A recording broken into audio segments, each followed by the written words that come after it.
So good morning, everyone. Today in our fellows module, we are going to talk about the basics of DDH and early DDH, the management of DDH in infancy. And we have with us Dr. Ramani Narsimhan from New Delhi. He is a chief pediatric orthopedic surgeon at Apollo, New Delhi. Ramani is a very good and dear friend of mine, and he was past president of our own Pediatric Orthopedic Society of India. So I welcome Ramani for your valued time. And Dr. Gaurav Gupta is the coordinator of today's program. So Gaurav, please take over and start the program. Good morning, everyone. I hope I'm audible to everyone. Yes, sir.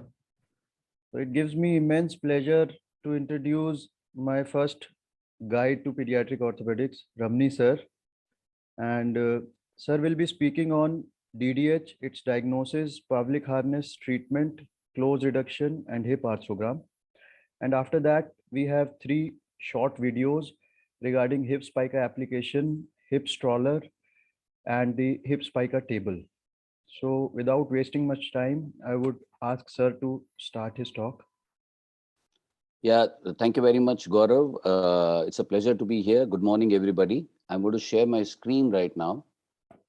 So the job entrusted to me is talk about early DDH. So what I'm going to do in the next 15-20 minutes, I'm going to take you through some cases to set the ball rolling, then try to emphasize on why DDH is so very important, and talk about its incidence, and then take you through all the investigations that are generally required, used in diagnosing and managing DDH, and probably conclude with some take-home points. So here goes, just a second. So this was a pediatrician who referred me a 2-month-old baby who was a little concerned about a left DDH. So the X-ray was done outside, and this kid came to us. Clinically, full abduction of both the hips. And once that happened, there was a controversy. We got an ultrasound done. Again, there was a little bit of a slight concern where the hips, it was reported as the head was not very concentric. So immediately we put on a Pavlik harness, and then we counseled the family for an arthrogram because we needed to make sure that everything was okay. We did an arthrogram, and the arthrogram showed a very good concentric reduction, and with all the parameters meeting for a good reduction. And then we gradually discontinued the Pavlik harness soon after and was under observation, a regular follow-up, and the child did well. This is another case, another 2-year-old sent for left DDH. In this case, again, the X-ray was done outside, showed a break in the Shenton's line, but then, of course, we generally don't prefer X-rays in this age group. And there was a limited abduction here. It was a more something which was pointing towards something going on in the left hip. And then the Pavlik harness was applied with a flexion strap set at about 100-degree flexion and a weekly observation. We were thinking in terms of a Pavlik harness assist and trying to get the hips back in place. But unfortunately, there was no significant change at 4 months of age. So at 6 months, we planned an arthrogram, close reduction, followed by a hip spica. Abduction brace after 12 weeks, kept a follow-up. This kid, after 8 months out of brace, showed this kind of a good development. We were happy. So we allowed 6 hours of freedom during day. Then 16 months of surgery, the 16 months of the whole process. And we found that the hip was doing better. And then this is after 30 months, things are all going well. After 45 months, so things were going well. So hunky-dory situation. Now this is a case 3. Again, these X-rays were done before. This is before the child came to me. There was a lateralization at 1 month of the right hip, presented at 3 to 4 months with this X-ray. The X-rays were done outside. Now, clinically unreducible on table. We planned an arthrogram, close reduction, spica. We start with an air contrast and then push in a dye. Not very proud of this extravasation, but the child was okay. And the hip was reasonably stable and reduced with a good safe zone.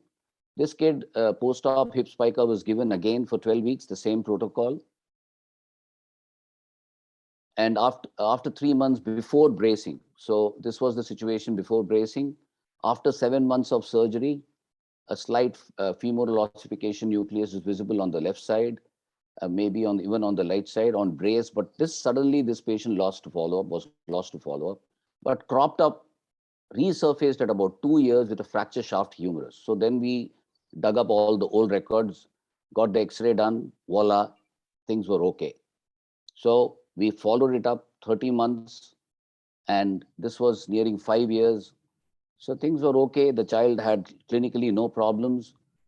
Now this is the final case. 5 months, a 5-month-old baby with bilateral dislocations, history of manipulations done earlier.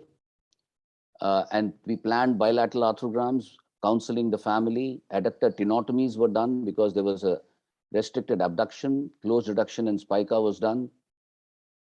After spica, 12 weeks, again, the same protocol.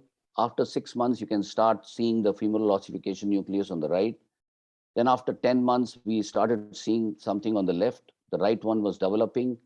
After 2 years, then, so the point is, so this is all hunky-dory situations. So we just wanted to get the hang of it, how we generally manage, but there are situations where you don't get a very great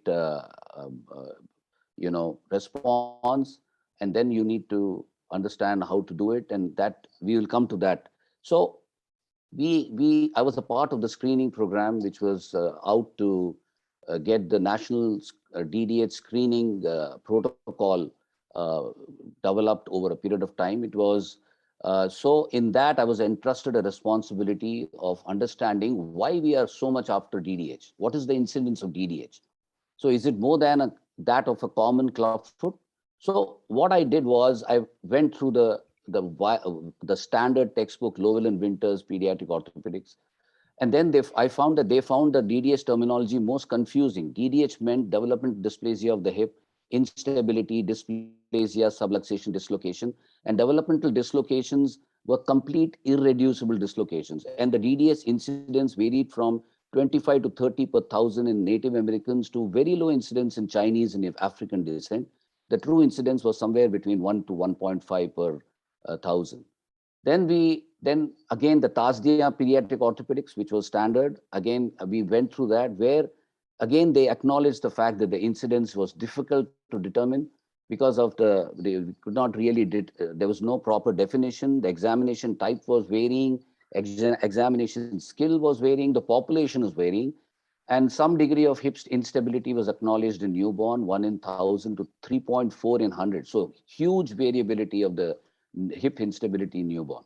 But they all, Dasnia also agreed that 1 to 1.5 per 1,000 was the incidence of true dislocation. Then there was an interesting paper by Gupta in way back in 1992. This was in Delhi in LHMC, where they studied more than 6,000 hips. Both the orthopedic surgeon and pediatrician was involved. Clinical examination, X-ray and ultrasound was done. And they came to a conclusion that 18.7 per 1,000 live births had instability in the first examination, 12.1 per 1,000 had subluxatable hips, and 0.82 per 1,000 had dislocatable hips. And neonatal hip instability was really acknowledged, and it was found that it was very, very common in New Delhi. Then Pelid, way back in 2008, did a study in which he studied more than 45,000 neonates. So, and sonographic type 2A was found to have major effects on the incidence of overall developmental dysplasia. So Balwani and Madhuri in their study in Vellore, they studied the ultrasound profile of the hips of South Indian infants to determine the incidence of DDH and ultrasonological hip abnormality in their population. The incidence they found was sonographically abnormal hips was 7.5%. The incidence of graft 2 hips was 74 in 1,000, and hip dislocation rate was 1 in 1,000. And Loader, in his systemic review, was performed on articles on DDH. came to a conclusion that incidence of conventional DDH per 1,000 in India was 0.42, ranging from 0.42 in rural Ballavgarh to 9.2 in northern India, Chandigarh. So incidence of neonatal hip instability per 1,000 was 0.17 in Mumbai and 18.7 in New Delhi. So, and Indian Journal of Orthopedics was dedicated the journal, that particular issue on DDH, and Benjamin Joseph in that particular issue acknowledged the need for screening for DDH. Then there was this interesting Mongolian paper which determined the incidence of ultrasonographic DDH in newborns, and they acknowledged the type 2A hips, which was followed up, and role of swaddling was also acknowledged as an unsteady development on its role on the unsteady development of type 2A hips. An early ultrasound based assessment and splinting, they thought, was led to a mature hip in most of the children who were followed up. And there was another paper which basically acknowledged and concluded that universal ultrasound screening for DDH at the age of 6 to 8 weeks was favored. So, still struggling with the standardized definition of DDH. Incidence of DDH is strongly influenced by the screening method. There is still a lot of observer variation in ultrasound. Sorry. Neonatal hip instability was actually discovered and found that it has a lot of bearing in the development and further management of DDH. True incidence of DDH is not equal to the neonatal picture, but the whole thing changes over a course of time. All studies recognize swaddling having a significant influence. Absence of adequate, well-conducted standardized studies in India was also acknowledged. And finally, it was ultimately, we realized that the incidence of DDS does seem to have surely surpassed that of CT. So now that we came to this conclusion, this particular screening protocol went ahead. We had a conglomeration of various medical personnel with the pediatric orthopedic surgeons taking the lead, overseen by the International Hip Dysplasia Registry from Vancouver. Consensus gathering method of Delphi used, and this screening method flow chart was prepared, and it is to be published in Indian Pediatrics and circulated later this year. So now that we have done with this, so what is DDH? So we all agree that it's a spectrum of disorders of hip development that present in different forms at different ages, disorder which evolves with time. There is an excessive laxity of hip capsule failing to maintain the head within the acetabulum. The risk factors, if there is a family history, if there is a breech position, if there is oligohydramnios, or there is an improper swaddling, and there could be an associated torticollis or a metatarsus adductus. Now, clinical examination, everybody knows this, but there is an Ortolani rescue test. I call it rescue test, and a Barlow provocative test. Everybody knows about Barlow dislocatable hip, where the hip if it has a tendency to dislocate, we dislocate it and ascertain that there is a problem and do the needful. And Ortolani's dislocated hip, we try to get it back and keep it there. So, and in an older infant, relatively, the decrease in abduction plays a big role. Positive Galeazzi sign is also important. The child, a toddler, may present with a painless limb. So, but it has been seen that the most reliable sign in a slightly older child, older infant, is a limitation of abduction amongst all other signs. So, ultrasound, only second to the clinical examination in early infancy. Use if risk factors are positive. Graph was a pioneer, valuable adjunct to detect TDH, and you have to use it judiciously, especially for screening. Now, this is a standard format where the child, the ultrasound, when it's done, you need to see the ilium as a straight line. Only then you can draw these angles. The more reliable angle is the alpha angle, which is against the bony landmarks, as against the beta angle, which is against the soft tissue landmarks. So I personally give a lot of importance to alpha angles, keeping in mind that there's a lot of observer variation. So I assume that the variation would be less with the alpha angles than the beta angles. The ultrasound, now in this is not a concentric reduction, but this apparently is. So we need, so just trying to understand that, yes, if 9 people out of 10 agree that this is it, so we are fine with it. But we need to keep our fingers crossed whenever we are interpreting a ultrasound examination. Now, graph classification quickly: alpha more than 60 and beta less than 55 is normal. Alpha 43 to 60 and beta 55 to 77 with a delayed ossification. It's subdivided into A, B, C, D. B having a lot of significance because it can go either way. Alpha less than 43, beta more than 77, there could be a lateralization. And then it could be unmeasurable where the hips are dislocated. Arthrogram is an important, I would give a little bit more time here. Have been asked to do so. Now, we use a standard water soluble or less osmolar dye, which is Omnipack. We will talk about it in the next slide. We always use a sub-adductor approach with the hips totally flexed, abducted, and externally rotated, and use a 20 number disposable lumbar puncture needle with a stillet. And we generally dilute the dye in 1:1 ratio. So we have a good contrast while looking into the fluoroscopy. So the dye is an iodine-based dye. Presently, what we are using is iohexol, which is Omnipack. And previously, we used to use diatrizoate, which was urographin. So Omnipack, urographin. The iohexol has lower osmolality. Urographin had higher osmolality. And iohexol has lesser side effects, and we are using it more now.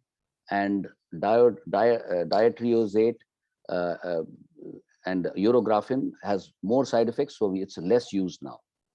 An arthrogram, like for example, the interpretation of arthrogram is when you are looking into the head, we want to see the full head, the shape of the head, how it is placed in the acetabulum. I personally see whether the head is overlapping the ischium, and that gives me a lot of reassurance. Then we also look at the medial dye pool. Sometimes it's more of a feel than the actual visualization. But having said that, we need to objectively, we need to see whether it is less than 5, somewhere a little bit more than 5, or is it closer to 1 when it's not acceptable. And of course, we want to see whether there is a acetabulum which is coming in and showing that there is a superior cover.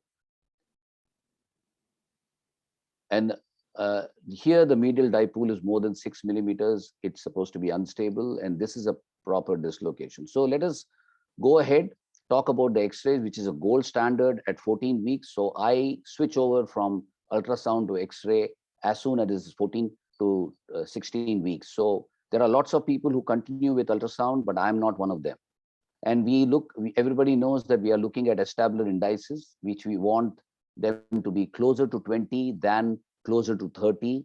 And we are happy with the former.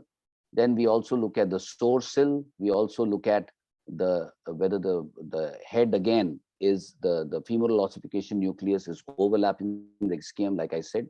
And we also look into the teardrop, which tells us about the depth of the acetabulum, and of course the Shenton's line.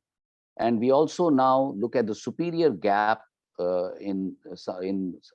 that's also described as one of the parameters which tell us how good the hip is in, and also the medial gap, or what we called as the lateralization. Then talking about the per-op situation, where we are doing a close reduction, we are looking at the safe zone, which is 30 to 65 degrees, which tells you that it's good. There is a good cartilaginous cover, which probably would go on to ossify later and give you a better stability of the hip. 35 to 60 is fair, 40 to 55 is poor, and flexion extension 50 to 90 is flexion extension is decent. And in a neonate, the Pavlik harness is always preferred. We use it in all Ortolani positive hips. We use it in all Barlow positive hips. We use it in all Graph 3 and 4 hips. in clinically normal hips, abnormal on ultrasound at 6 weeks, because the ultrasound is generally, we prefer to do it at 6 weeks. We'll talk about it a little later. Here is a Pavlik harness, and we do not force abduction. We flex it to about 90 to 110 degrees max. Regular monitoring, educate parents, adjust straps when needed, change harness when needed. Do not use more than 6 months of age. We substitute it with an abduction brace. Stop use if hip is still dislocated and ineffective after 3 to 4 weeks of use. And orthotist monitors that regularly. Main aim of treatment with Pavlik harness is to achieve concentric reduction and prevent avascular necrosis. Now, in the age group of 1 to 6 months, we use that active assisted therapy, dislocated left hip at 3 months. Now, this is a kind of a, I would say, a subluxated hip, you might call it. So in such, this kind of a maneuver is more effective. In my personal hands, more effective in such kind of hips, especially before 2 months of age. After 2 months, it becomes a little bit dicey in my hands. Pavlik harness maintaining hyperflexed hips here. And after two weeks, this is the situation. Later on, after 1 month, you have the hip inside and you're happy and you keep that for the required maintain period of time. You use this Pavlik harness, substitute it with an abduction brace, keep a follow-up. Now, complications with Pavlik harness is failure of reduction, femoral nerve palsy, and Pavlik harness disease. So this is something, is a mechanical pressure on the femoral head, distorting the shape. So we need to be very careful about it. Pavlik harness failure could be because the age is more than 7 weeks at treatment. It could be because of high dislocations. It could be because of bilateral dislocations. It could be because of irreducible dislocations with an Ortolani sign negative. And in age group of 6 months and 9 months, we have a protocol where close reduction under general anesthesia is planned with gentle close reduction. Traction has no role because most of the obstacles are intra-articular. We consider adductor tenotomy to improve the safe zone. Unstable reduction is if wide abduction is required to achieve that reduction, or more than 15 degrees of internal rotation is needed to maintain reduction, because both of these positions can increase the probability of AVN. Arthrogram, we have already talked about, to see if the reduction is satisfactory. And if not, we plan an open reduction, because the consent is taken for an open reduction in those kind of, in a scenario where we do expect that the closed reduction may not work in later infancy, for example. And we maintain that in Spica, and sometimes single shot of CT is used, but I personally don't use it. Like I said, I use the overlap of the femoral ossification nucleus. So appropriate follow-up. So this was a paper way back in 2007. Aksoy, who talked about the close reduction in treatment of DDH. He concluded that close reduction gives good results with low complication rates when applied by experienced orthopedic surgeons. He also said that the arthrography controlled close reduction and cast immobilization in human position by avoiding excess positions before walking period under GA still remains as an acceptable standard method. And in DDH treatment, time helps reshaping only those hips without AVN and with provision of stable reduction.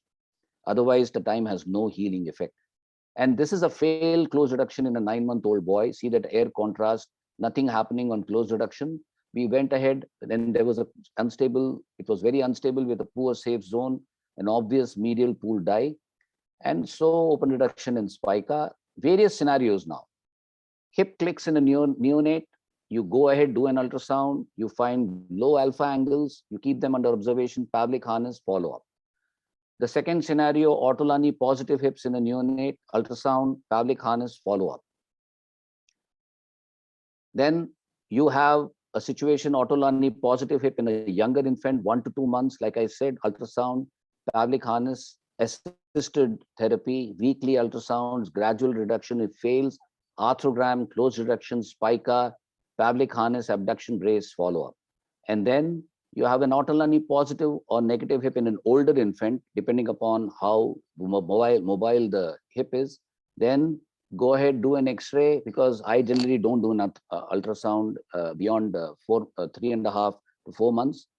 X-ray, arthrogram, adductor tenotomy plus minus, close reduction, spica, if failed, close reduction, then you do an open reduction, abduction brace follow-up.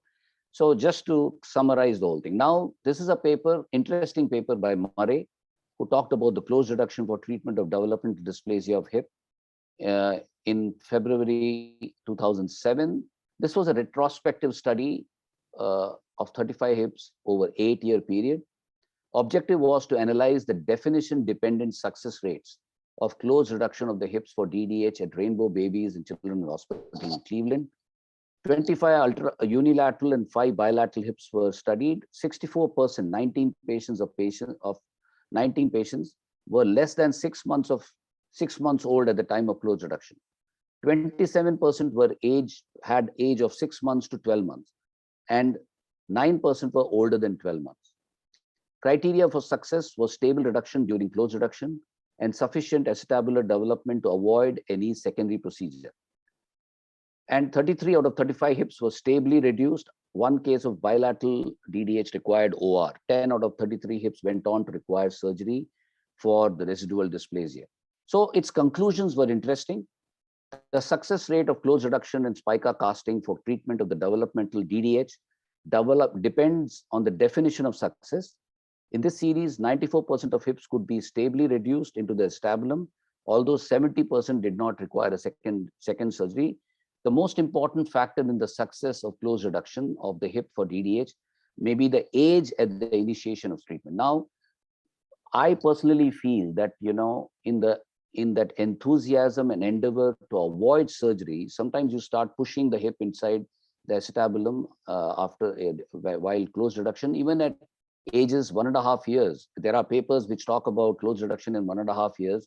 And then when you look at the results, then you look at the incidence of AVN. So it's a little controversial subject, and I'm actually working on it. So I really agree with this paper, and it'll be nice to hear the comments of others here. And the previous use of pelvic harness, short-term pre-reduction traction, adductor tenotomy, abductor orthosis after cast removal did not correlate with the success rate of development.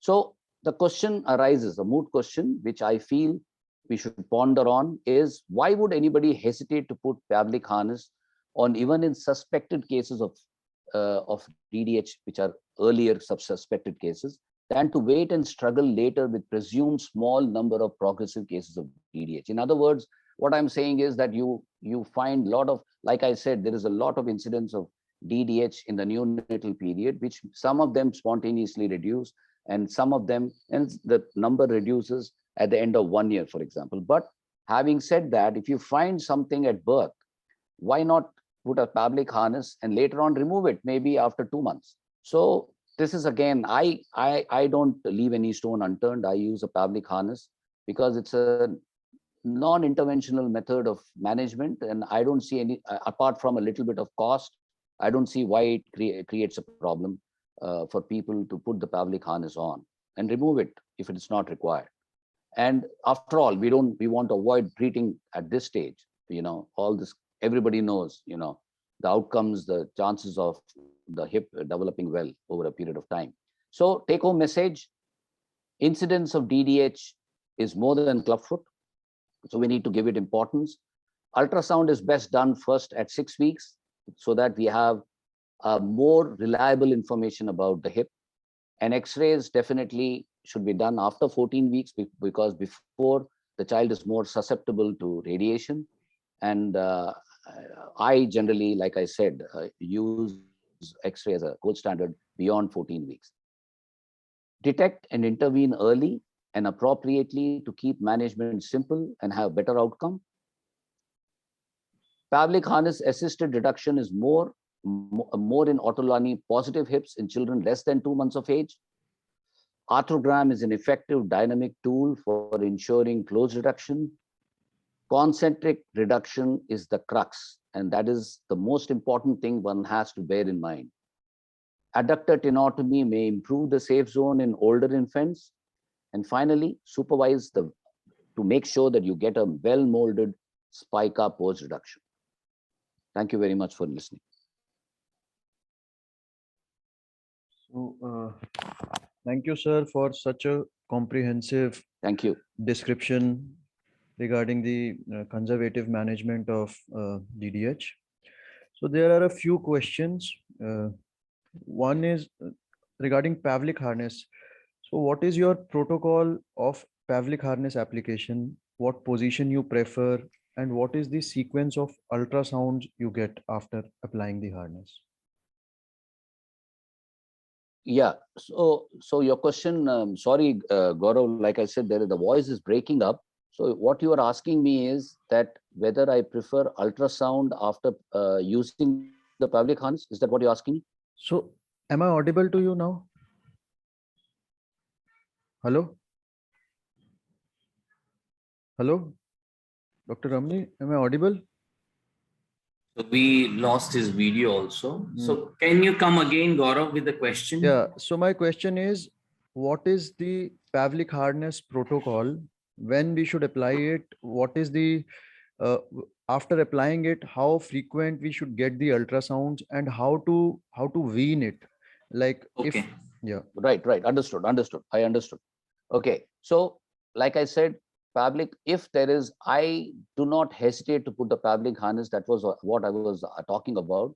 I don't, there are people who would get sometimes you get an ultrasound at birth or maybe a week after birth, and you find that there are some clicks and there are some issues.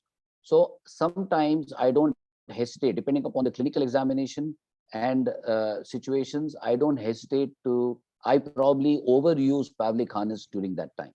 But most of them, what they do is they get an ultrasound done at 6 weeks, if it is not a frank dislocation. And then if you find that there are more in the ultrasound, like there is an alpha angle which is continuing to be low, and then I would most of them put the Pavlik harness then. Now, how frequently you get an ultrasound after that? I would probably get it done every 10 days. That's what I would do, because some of them are coming outside Delhi, but then I would rather have them coming here rather than getting the ultrasound done somewhere else and coming to me, because then I don't know what exactly is going on, especially keeping in mind there is a lot of observer variation. Third thing, how you wean off, what I would do is, if the alpha angles are coming, if they're normal, then I would not immediately stop it. I would continue it for probably a couple of weeks more, or maybe even 3 weeks, and then stop it. So that is how I would look into it. If it is a dislocation, and we have reduced it, I would keep it on for at least 6 more weeks past reduction. If not, maybe 6 to 8 weeks past reduction, and then stop it. So that is the minimum. I would keep it as probably 6 weeks minimum post full reduction, getting the ultrasounds done every 10 days, making sure that we are getting the alpha angles less. Sometimes if the alpha angles have not come down, I would switch over to an abduction brace beyond 6 months and continue with the ultrasound. So more importance and emphasis on a proper follow-up with frank dislocations or subluxations. Okay. So just the same, Gaurav, can I share Right, something? sir. Like at the Sick Kids Hip Clinic, where they used to see a lot of hip dysplasia, and their pediatric units are the hip screening is very at advanced stage. So one thing I would like to tell you all the fellows is to learn the hip ultrasound technique. Dr. Graf used to come to India to conduct the course. Unfortunately, I'm not hearing he's coming because he is quite old now. But one should learn how to do hip ultrasound, because that way you will learn what is an ideal hip ultrasound. Because when you have not done by yourself, you tend to so there are take lots of people. Yes, correct. So those wrong reports, that is one thing. Do you do ultrasounds yourself, Molin? So I used to do, I attended course, but then as my practice started becoming busy, I trained the radiologist around. And now all the few radiologists around my place, they are well skillful, so I can rely on those. But for first 5 years of my practice, I used to go by myself, and I used to do. I learned from Dr. Graf himself. I know. So I don't do, Gaurav would know that we don't do ultrasounds ourselves, but we need to oversee the ultrasounds that are done in our hospital. Like I Yeah. said, if the ileum is not visualized as a straight line, you will never be able to get a proper alpha angle. So that is the biggest Yeah. problem here. Every So, time they send the film, we don't yeah, even see the ileum and they are talking about alpha angle. So one needs to yeah, send the patient back. It's a little bit embarrassing, but we need that's to true. keep So the doing Dr. that. Graf used to say three things: bony ileum, labrum, Mm. and the triradiate cartilage. Any ultrasound which is not showing these three things is not a good ultrasound. So there are three Right. things you must see. So that's the first thing. Mm. They tend to follow patients in 1 week after harness, not for checking ultrasound, but to see whether the harness induced femoral nerve palsy or hip synovitis is there or not. The children who have femoral nerve palsy, they would not extend their knees, and parents sometimes would think that just because child is in harness. So call it 1 week to make sure, as Ramani Right. said, there is no femoral nerve palsy. And the patient who develops synovitis, they keep on crying. So that's another thing. And then you can follow them every 2 weekly or 10 days to get follow-up ultrasound. For dysplastic hips, you can stop harness once alpha angle normalizes. But for dislocated, as Ramani rightly said, we should continue for further more time for a better remodeling of the joint. And very important thing is, if a child is not improving in a month's time or 6 weeks time, do not continue with the harness, because that leads to posteriorly deficient acetabulum. We had seen higher incidence of dislocation in close reduced hip where polyc harness failed. And those dislocations were not anterolateral, but they were posterolateral. And we concluded that when in harness, we put hip in a lot of flexion. So it indirectly makes the posterior acetabulum deficient. So if a hip fails to improve in 6 weeks in harness, one has to discontinue and consider close reduction, as Ramani said. Yeah, Gaurav, further question. Yeah, so one question is that sometimes we see that we have applied the Pavlik harness, the angle was like 40. In a month's time, this angle improved to 50, but it has not gone to 60. So in those cases, I mean, how long we can continue with Pavlik harness, 1 month, 2 month, 3 month, and at what time we should think that it is a failure or we should do some close reduction? Uh, Molin, you take because I'm not able to hear it. Okay. You need to take this. So if the alpha angle is keeping on improving by say 2 degrees, 3 degrees, and if you are relying on your technician is consistent, then you continue with the harness. Another important thing while you are doing harness is you also check the amount of passive abduction. So amount of passive abduction is if improving, then there are instances where I have continued the harness for 8 to even 10 weeks. So not all hips, they come into, they get reduced in 4 to 6 weeks. There are some rigid hips which take little longer time. Right? Yeah. So one more question. What is the position you prefer for a Pavlik harness? How much flexion, how much abduction? Yes, Ramani. How much is the flexion or an abduction you keep in harness? Yeah, so the normal flexion is about 100 degrees around and maximum, I mean, in a normal hip. And I would keep it as about 30 to 35 degrees of abduction in the Pavlik harness. So if we have, I mean, in other words, what I'm saying is we don't get to probably less than 20 degrees in an active adduction from 35 degrees. So we still get about 20, 30, at least 20 degrees to 25 degrees of abduction when the child is moving around. So that kind of a restraint of the lateral straps should be there.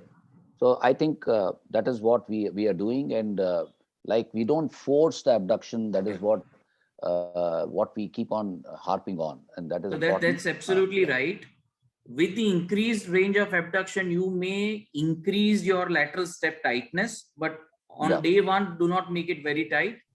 And make sure that your one finger is passing easily beneath each strap. Sometimes child grows and the chest wall size is increasing.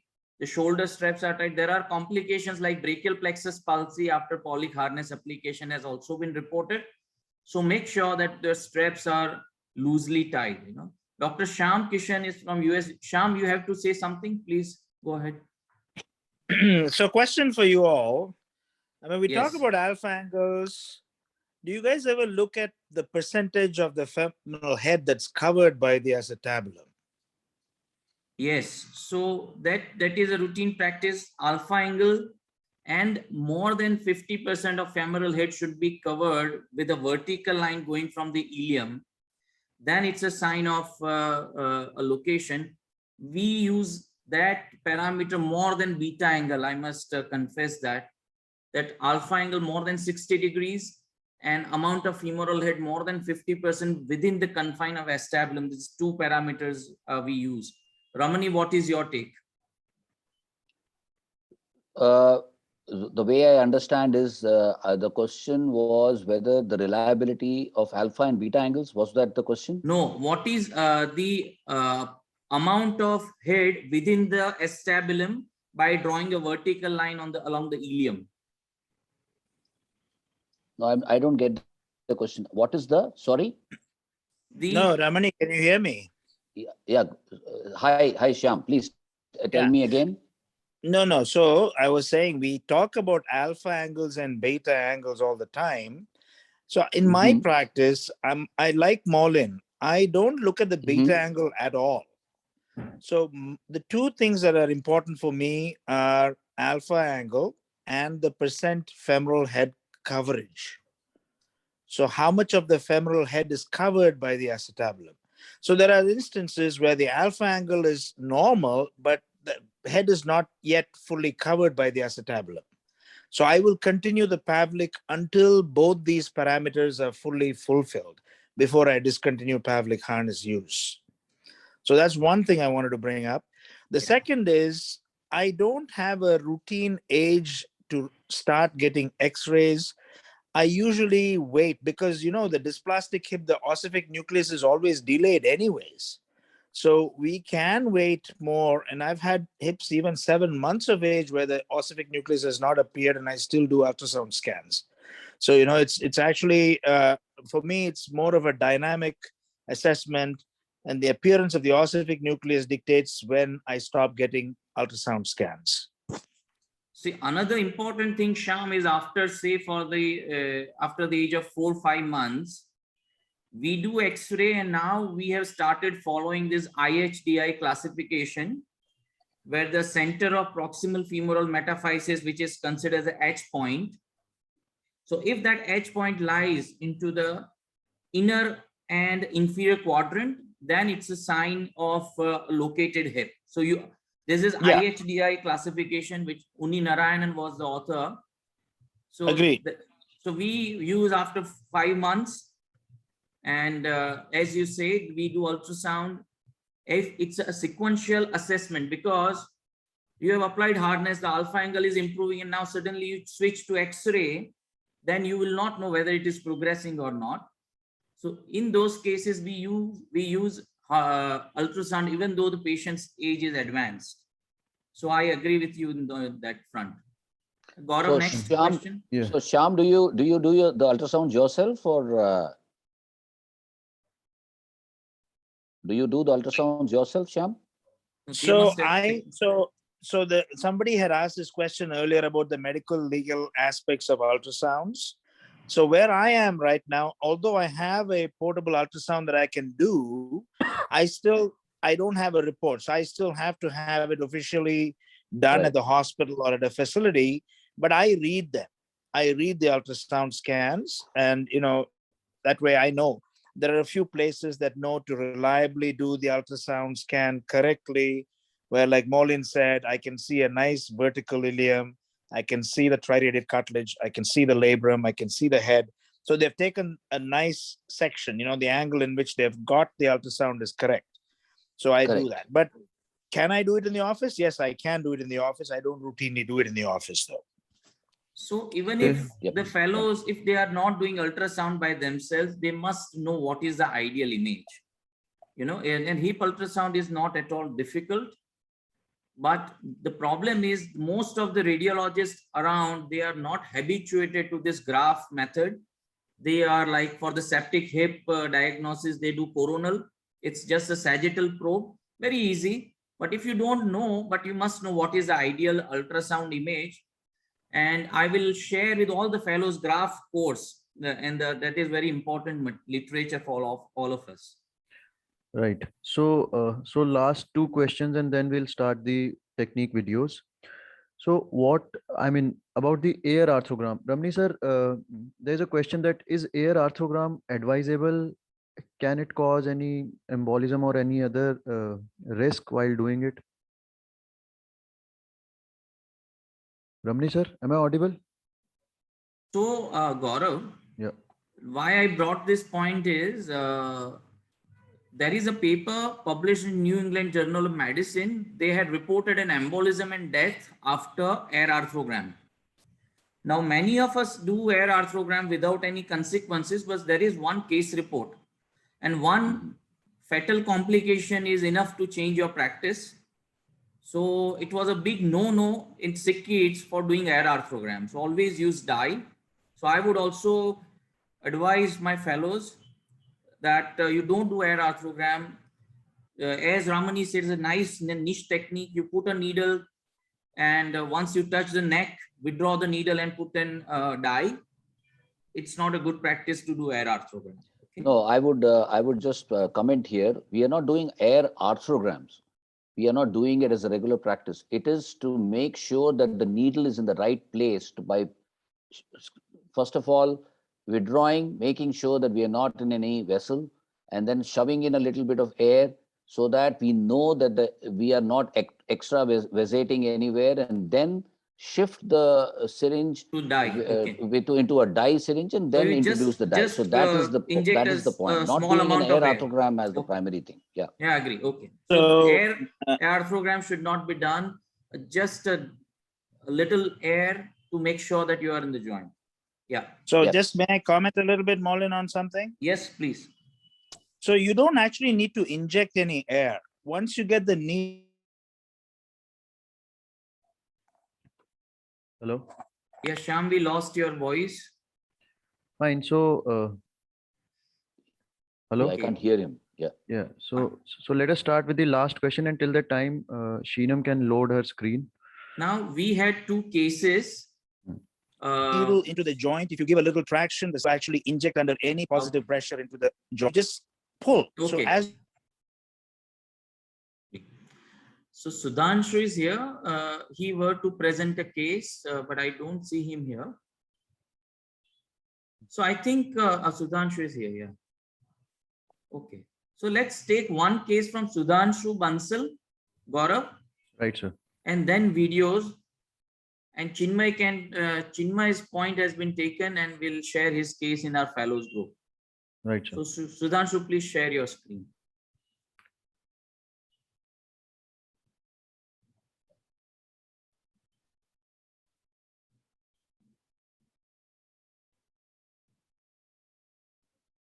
Make it a full screen. Is it visible? Yes, Yeah, it just is make visible. it full screen. Yeah, please. Good morning, all. Today, we are presenting a case about DDH. Close reduction was done in this patient. This is a female kid who presented at 1.9 years of age with left hip dislocation. Sudhanshu, can you make it a full screen? It is not full screen yet. Sorry, it is a full screen here actually. So just stop sharing and then share again and make it a full screen. Stop sharing and then reshare your screen. Yeah, now reshare.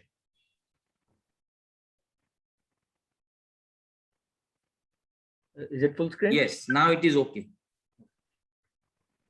1.9 years old female kid presented to me with left hip dislocation. She, on clinical examination, she had little laxity, mobile joints, hypermobile joints, but the medically she was fit. Only delayed milestone was walking because of maybe dislocation. Other milestones were in time. I can't change the screen. Okay, go at the bottom and change. Yeah. I planned to evaluate under anesthesia and proceed accordingly. The hip was reducible after anesthesia. So after that, I did arthrogram, the adductor tenotomy, and gave spica. This was the position in which the hip was reduced and spica was given. So you increased this safety zone with your adductor tenotomy, right? Yes. What Sir. was the safety zone before tenotomy? Sir, it was very good, in a good range of motion, a good range, and the hip was ranging from abduction, full abduction, to around 30 degree. It was getting dislocated as seen here in the video. Okay. And in the arthrogram also.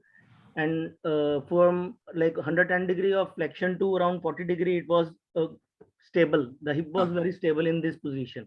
So I gave the cast in around 60 degree abduction, around 90 degree to 100 degree, 90 degree flexion, and little 10 to 15 degree of internal rotation in a human position.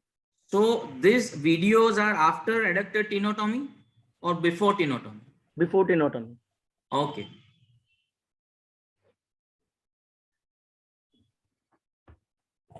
The kid was again taken to OR for spica removal after 1.5 months of period of spica, with a plan to do arthrogram and proceed accordingly. The patient was counseled that if the hip is not stable, we'll go for open reduction. The head was stable again on after anesthesia, but was not very deep. After Siddhanshu, just a moment. So if what for close reduction, what you gave spica for only 1.5 months? No, sir. So, Ramani, what is your practice? And Sham, what is your practice? What should be the duration of spica after close reduction? Maulin, in my presentation also, the thing is at 1.9 years, the chances of your close reduction are low. I'm not saying it is not possible, but then I am very, very skeptical. If I have a slightest of doubt that the close reduction is not working, I would go and do. The question is, say there is a bit of hyperlaxity, the hip got reduced, how long you will apply the spica? Yeah, so if how long I would, if I'm absolutely sure that the hip is in with a good safe zone. The important is the safe zone. That's why I was understanding what the safe zone was. If the safe zone was good, because of the hyperlaxity and everything, all the other parameters were there, then I would use the same parameters. I would keep it on for 12 weeks and then take a call after 12 weeks. So right. There is no question of. So Shyam, what is your practice for close reduction in children, older children? Yeah, can you hear me now? Yes, yes. I think I dropped off the call earlier. I don't know what happened, but anyways. Okay. Yeah, so I was trained in San Diego by Mubarak and Wenger, and they were very aggressive. First of all, like I agree with Ramani, when Ramani said that he uses the Pavlik early and aggressively. I am like that. When we bring the kids to the OR and I get a close reduction and good reduction and a spica, my practice is to bring them back in 6 weeks to the OR, recheck and see how the hip is, and another spica for at least another 6 weeks. So it's a minimum of 3 months of spica cast. Yeah. So Siddhanshu, the message is like you bring child, if the spica is in good condition, then you do not need to take child into operation theater and check. You can do an MRI or a single cut axial CT scan to make sure your hip is well balanced, well situated. And if yes, then for close reduction, we give spica for 2 to 3 months because we want that hip to remodel and to induce the stability. Again, we see that the close reduction usually happens less than a year. So when the age has advanced, the child might have inherited laxity. And so to factor that also, we should give spica for longer duration. And at 1.5 months, now you go ahead with your case. So you brought the child back. So you removed the spica at 1.5 months to check. So, yeah, sir, just to check the stability and to re-give the spica if the hip is quite stable. So at 1.5 month, I removed the cast spica in the OR after anesthesia. The stability was assessed and a repeat arthrogram was done. It was not forced to dislocate it, but just general stability that the safe zone is still there. So the safe zone has increased by 10 to 15 degrees as compared to the earlier safe zone. And the hip was quite stable, except in around 30-degree flexion, it was subluxating. These are the serial pictures of the arthrogram, and this was the final picture where I gave the second spica.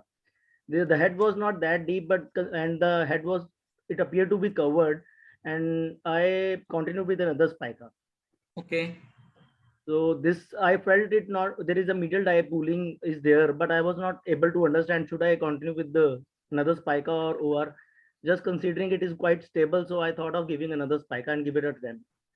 And the hip was subluxating in around 30 degree of flexion. And this is a picture of the arthrogram where it was getting subluxated. Now at 3.5 months, I removed the spica and gave a full-time brace, day-night brace. The ossific nucleus was more has increased in the size. It was well covered. Around 5 months of age, I removed the brace for the daytime, and walking was started gradually. And this is the X-ray at 5.5 months, and this is the X-ray, recent X-ray sent on WhatsApp, 7 months of age. The hip is subluxating. The os nucleus is big, but it is subluxating. No, I mean, this is not subluxating, Sudhanshu. Okay. This might be the cartilage. There might be a medial cartilage more. See, the ossific center or capital femoral epiphysis does not represent the center of the femoral head. Okay. So what you should rely is on your clinical examination that the hip is stable or not. What is the amount of abduction, whether it is an identical abduction or not. So, and you can also measure the edge point. Now, if you see the metaphysis, proximal metaphysis center, it is lying inside the outer margin of ilium. So I don't think it is subluxated. Okay. We see sometimes that capital femoral epiphysis is asymmetrically ossified. So if you do an MRI, you will see that your head is well covered, So don't, I hope what you have done late after this. No, sir, this is just a few days ago X-ray. So don't worry, this is not a dislocating hip. This is good. Okay, the patient will come in few days. Then I was like, what should be done now? Where I went wrong? Should I? You are right. You are not wrong. Where you are wrong is you don't rely on your clinical examination, man. So if abduction is identical and full, if clinically it is stable, then just wait and watch. There are some children with hyperlaxity where you would like to give nighttime hip abduction orthosis for pretty longer time. But this hip is not subluxating. Don't worry. Okay. Ramani, what is your take? Danshu, can you show that X-ray? Yeah. Yeah, Maulin, you're asking me? Yeah. Do you think this is a subluxating hip? Yeah. So I have got two issues at a 7-month follow-up. There are two issues. One is the teardrop. I don't see a teardrop. So there is a problem in the depth. There is a problem because there is a lateralization, which I'm not happy about. So I think there is a lot of probably needed to be addressed at some point, because in my personal experience, effecting a closed reduction, even if there is a hyperlaxity at nearing 2 years of age, is not very effective. The chances of a good hip, good outcomes is not good. The second thing is, the most important prerequisite for any supplementary procedure in this particular case, like for example, a pelvic osteotomy, is a concentric reduction. So tomorrow you want to address the acetabular dysplasia, which is persisting with a pelvic osteotomy, that is not again going to be effective because the hip is not properly concentrically reduced. So my take is, sometimes at 1.9 years, even if you have supposedly a good reduction, I would still go ahead, counsel the parents and do an open reduction. So, do you suggest, sir, that when I follow up the patient, should I get the MRI done to see the? I would suggest an MRI, and I'm pretty sure that you will find that head is lying well in the center, because what you don't see is an acetabular cartilage and the hip cartilage, you know. So sometimes it happens, it looks like it is a bit lateral, but it will be a combination of a proper clinical examination and your MRI. Yes, Sham, what do you have to say about this? So I think there's avian in that head. Yeah, You know? in this you can see this inverted L sign. Yeah. That is, so that might affect your head ossification as well. So yeah. in terms of your assessment, you know, getting an MRI, I mean, for us, even a 19-month-old getting an MRI means anesthesia here in this country. I mean, I think, you know, your choices are you need anesthesia anyways if you're going to get into the OR or arthrogram or whatever it is. But MR is a reasonable way of assessing all of that. Will give you a lot of information about the unossified head, if there's soft tissue or pulvinar in the socket, all of those things you will know. But I am more inclined that if the hip is stable and if he has full abduction, and that I would probably sit on it and watch it and see what this would do as a child grows. But MR is not a bad idea. But Sham, one comment. You see, one of the criteria of a persisting an AVN is also the femoral ossification not growing. But in this case, we are not talking about a concentrically reduced hip. If the hip is not concentrically reduced, then the chances of the femoral ossification nucleus catching up with the size on the other side is probably not there. So now keeping the basic thing that the close reduction was accepted at that age because there was a lot of laxity. Maybe there was not too much of forceful reduction which was done, probably. So, but having said that, the hip was not stable and lateralized and was never concentrically reduced. And that is probably the result, what you're seeing, because the femoral ossification nucleus probably has not grown because of that. So I don't know. I mean, but Ramani, the I'm not neck trying is to short. say that there is no, Yeah, Yeah, the so neck is short though. If you look at it, the lesser troch is at a higher level. There's mild coxa vara there on that side. I mean, that's why I'm saying I think there is. I mean, it may have been lax, but you know, laxity of the hip is no guarantee against osteonecrosis. So I agree with all of you, but you know, there is no harm in waiting for a few more months and see how the things are going, and then you can take a call or you can post these X-rays. Okay, sir. So that was a good case.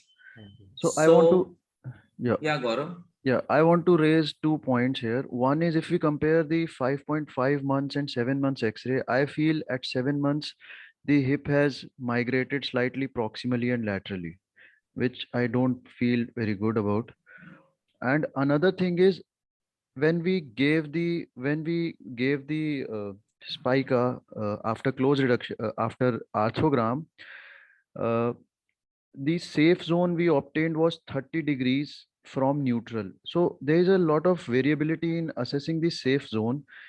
I mean, I have this question, from what position we should assess the safe zone, like whether we should be able to attain a reduction at the neutral in both abduction, adduction, abduction range and flexion extension range, or we can be happy with 20-30 degrees short of neutral, because we can increase the safe zone by abducting it more and then coming from there till 30. We can have a safe zone of, let's say, 60 degrees, or from extension to flexion we can extend it more and then come to flexion and have a more safe zone range. So what is the right way to assess safe zone?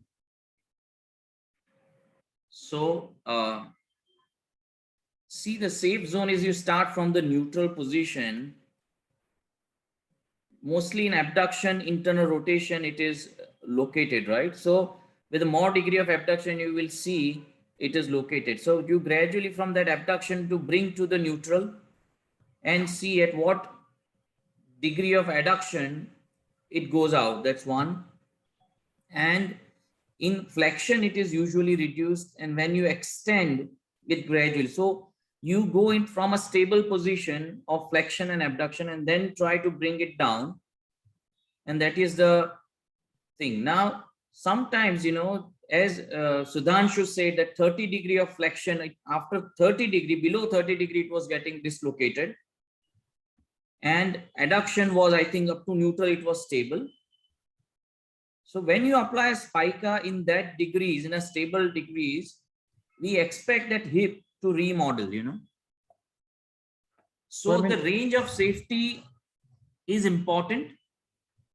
I would say it's about 20 degree. If it is in about 15 to 20 degree, it starts getting dislocated again, then I would accept, because my spica would be in about 45 degree of flexion. And if that spica will be on for next 3 months and hip abduction orthosis for further, so that will remodel, that soft tissue tension, everything would remodel, So I mean 20 it doesn't degrees. mean that if your hip is getting redislocated at 15 degrees of flexion, you go and do an open reduction. What is important is from 90-degree flexion, what is the range of safety you see? And the same way from 60 degree of abduction, how much adduction you can do. So if you can do there is a wide range, more than 45 degree of safe zone, then it is good, because you, after spica removal, that safety zone would improve. Yeah, so I mean, to summarize, less than, I mean, if we are short of 15-20 degrees from neutral in adduction or in flexion, we can accept it in a spica, right? And the key thing is, if you are not comfortable, then always go for open reduction. Always have a very low threshold for open reduction, as Ramani said, because by remaining in doubt, putting child in spica and then coming back for another procedure will make it's a longer duration in spica, and there is increased chance of stiffness. So if you have any doubt, go for open reduction and reduce the total in spica duration. That should be the message. Right, sir. And sir, in such cases, the brace period should be around like 6 months, 7 months, night bracing. See, in typical DDH, without this laxity and all, we give after 3 months of spica or 2.5 months of spica, 1 month hip abduction orthosis, 15 days full time and 15 days at night time. Now this orthosis protocol is differing from center to center. Some of them, they advise it for 3 months, and some of them night time for 6 months. There is no actual consensus on this, that this is the time, but at least 1 month hip abduction orthosis after first 8 to 10 weeks of spica is a minimum you should do. Because people will keep on giving different answers, but let us summarize that you keep it on for 1.5 months once you remove the spica, and the spica should be on for 3 months for a close reduction. And when you have done SW procedure and open reduction, you can keep it for 2 months. That is the standard practice in most of the centers. So if there is no more comments, shall I conclude the session? Yes, we should share the videos of techniques on our group and on the fellows group, and because we are short of time, a lot of questions. So we can conclude now. The questions can be directed to Dr. Ramani and he will answer them, and we'll share the videos. Fine. So I would like to thank Dr. Ramani sir to take out his time and give this comprehensive talk to all of us. We were able to revise a lot of our previous learning and learned a lot of new things. Thank you, sir. It's great to see you. Thank you, sir. Thank you, Maulin sir. A pleasure. For organizing this. Dr. Ramani, thank you very much. Yeah, you're most welcome, Maulin. It is a pleasure to be interacting here in this particular forum, and